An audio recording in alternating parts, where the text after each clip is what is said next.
I just came from the Hill where I talked to the members of Congress there, and I reminded them that opportunities like this come around maybe once in a generation. Most public servants pass through their... Later that night, the House does pass the bill, but by a thin margin. In a month, if the Senate passes its version, Pete's story and the president's may have a dramatic ending.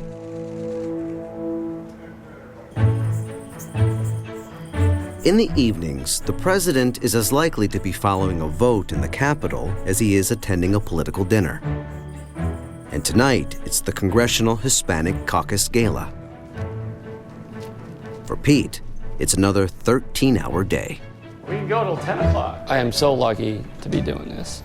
It's been just a great opportunity to document history. I feel just so fortunate, but it's a grind. This job is a grind. And I'm sure if you talk to other White House staff people, they would say the same thing. All right, let's go. Like most White House staff, balancing life outside of work is a challenge.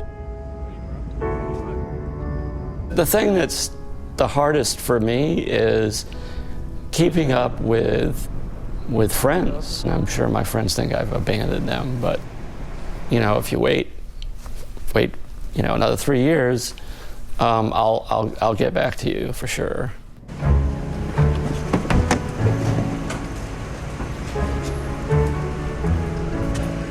A motorcade has a certain glamour to it, but the realities of security mean that the president and first lady often arrive in some of the least glamorous parts of a building. Still, Pete took one of his most memorable and revealing shots the night of the inauguration on this same freight elevator.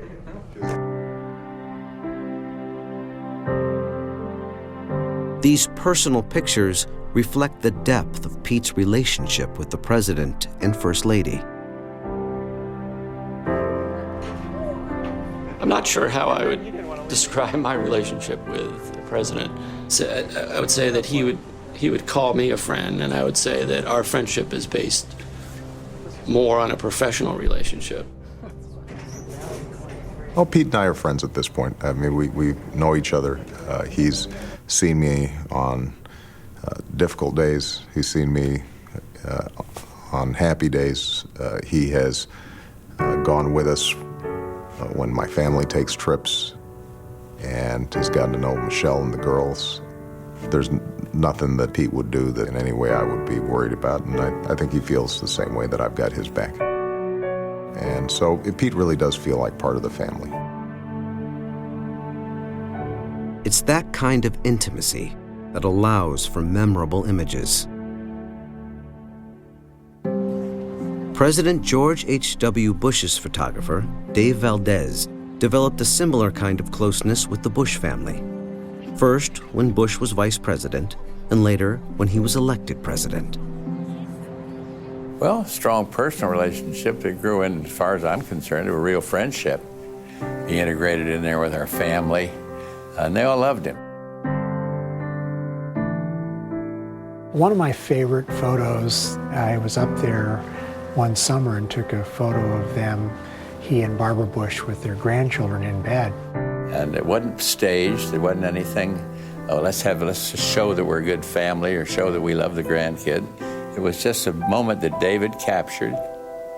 He saw him running around and just took some shots. I think that's why his work, at least why Barbara and I loved it, it brought out what was natural, what we were about, what we thought, what we cared about, what we cried about, what we laughed about. And he did it all with feeling for the family.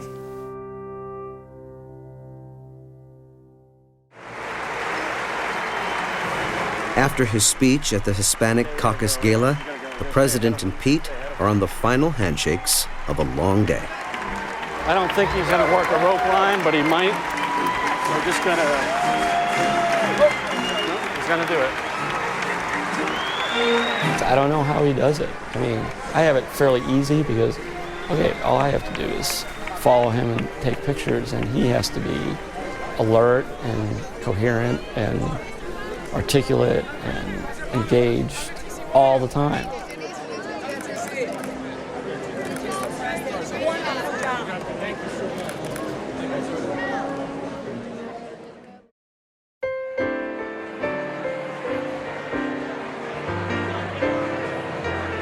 Months later, as the holiday season arrives, there's a party atmosphere at the White House. But even as Pete covers the holidays, he follows the president as he reckons with weightier events. His health care bill has run into serious obstacles in the Senate. He faces the most profound economic crisis since the Great Depression. And each day, he must confront the reality of sending young men and women into battle.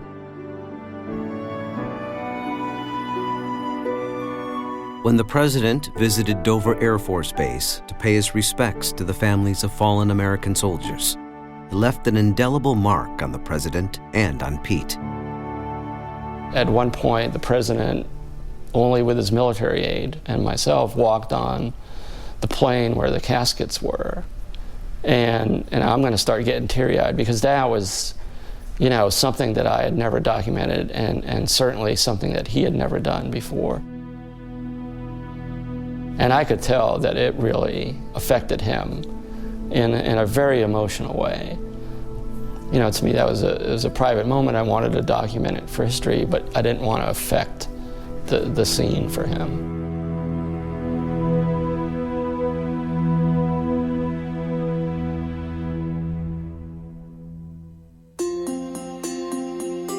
After the holidays, he's battling on all fronts. But his fight for health care reform has been dealt what some consider a fatal blow. This is a big news because at stake right now, health care reform and a lot of other stuff. An underdog Republican wins a special election for Senator Kennedy's seat in Massachusetts. This is very significant for the president and Democrats on so many issues. Now, Senate Democrats no longer have the supermajority. And that means the president's entire legislative agenda is in serious trouble. The Massachusetts vote kind of came out of nowhere. I don't think people expected it. So I think it was something that was just not on anybody's radar.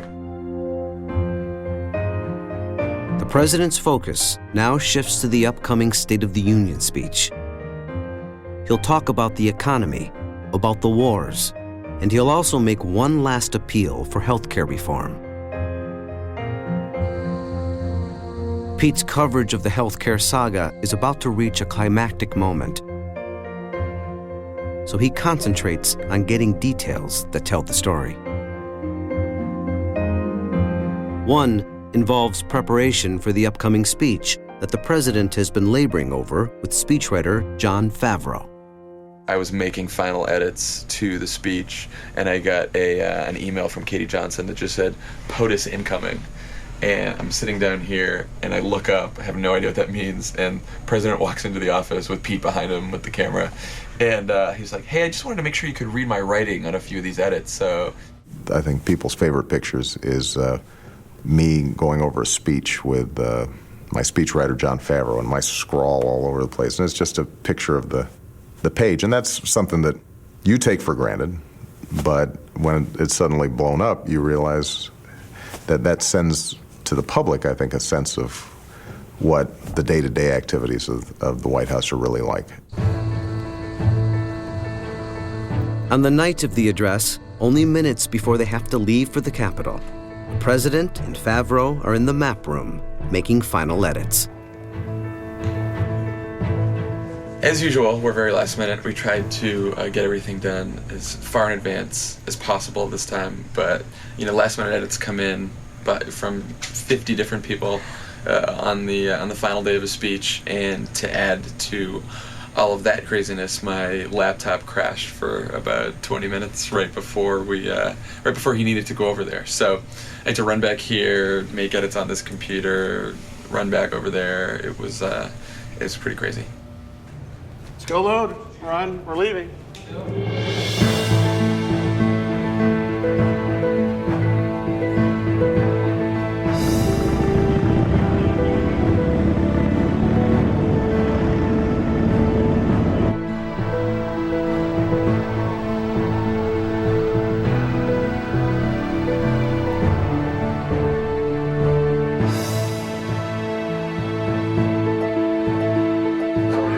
a holding room at the Capitol, the president waits with members of Congress, describing what it's like to walk into the chamber as president. The first time when you walk through those doors and the sergeant says, you know, that first time gets it. By the second time, you're all right. We just brokered a healthcare deal right here. All done. Mr. President, we're ready to run it up, sir. All right. So how do we do this? You're first, and then leadership. Photographers.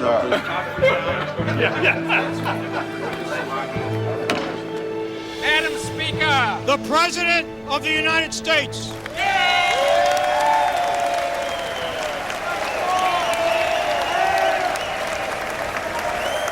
Here's what I ask Congress, though.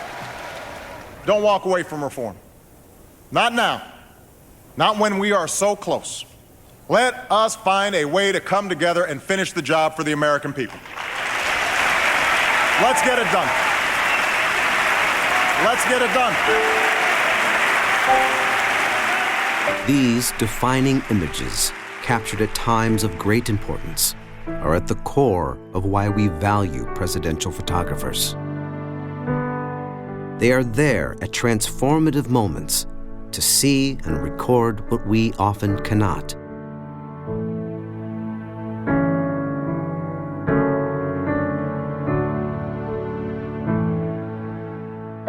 But not every president saw the value of this type of coverage, with serious costs to history. President Nixon severely restricted the access of his chief photographer, Ollie Atkins. On the night of his resignation speech to the nation, before the television broadcast began, the president had his ultimate and most revealing exchange with Atkins. The lights go out. Ollie? No, only the CBS crew now is to be in this room during this. Only the crew.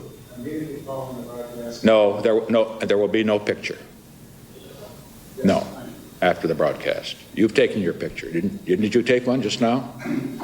That's it.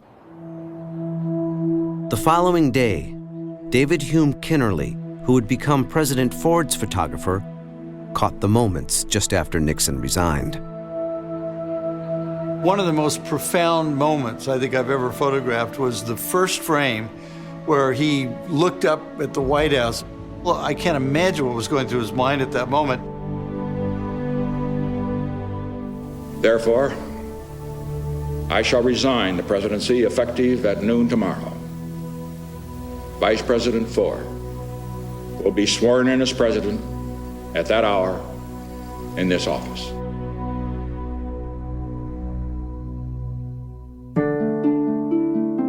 Gerald Ford assumed the presidency at a time when public distrust of the White House ran deep.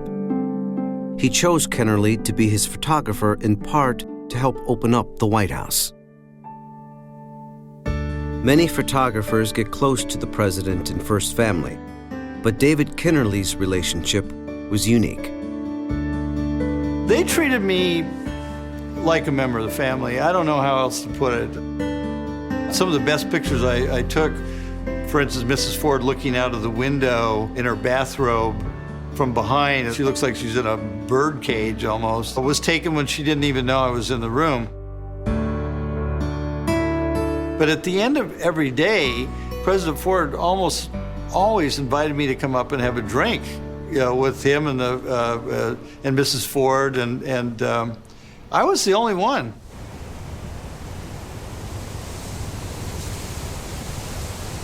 The most compelling evidence of Pete's access is hung on the walls of the West Wing. Every couple weeks, Pete and his team bring in new pictures, called jumbos, to keep up with the evolving story of the administration. Why isn't this up near the legislative affairs office? It's great.